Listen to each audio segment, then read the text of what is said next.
day to make one of the biggest and most meaningful decisions of my life.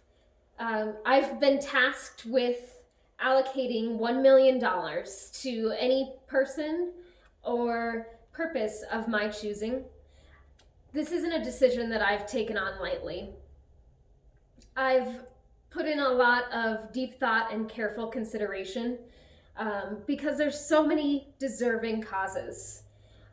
First, I thought of donating to medical mission trips where simple surgical procedures such as cleft palate surgery, cataract surgery, and club foot repair can have a tremendous impact on the lives of individuals.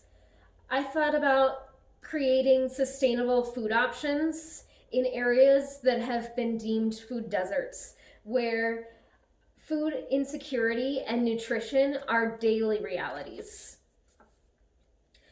There's so much philanthropy that I would love the opportunity to be a part of. However, I also know that you can only stretch a dollar so far.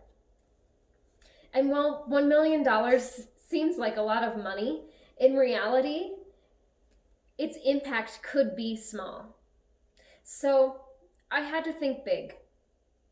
Where could I allocate this money wisely to be the most far-reaching, have the biggest influence, and most importantly, do the most good?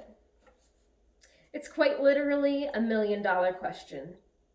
And after much deliberation, I've determined that in order to have the largest altruistic influence, what I would need is a political platform.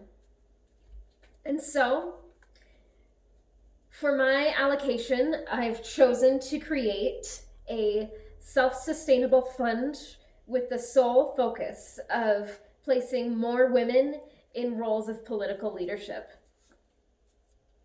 Closing the gender inequality gap in politics could have major impacts on the health and well-being of our nation.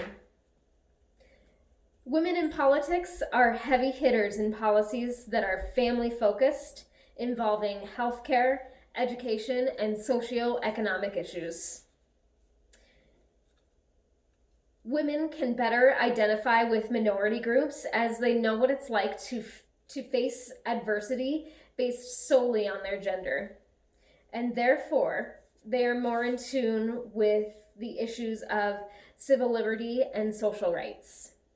Women have also proven to be more adept at solving bipartisan issues. So, to conclude, my goal was to not let this $1 million allocation be just a drop in the bucket. I wanted it to make waves. I personally believe that a growing number of women in politics will have profound impacts on the altruism of our nation. In order to have a healthy nation, we must look at the growing gaps in inequality, and we must empower the less fortunate and create a nation that allows everyone to have quality and basic living standards that are within their reach. I believe more women in politics will have a large influence on the altruism of our nation by using their political power to solve these social issues.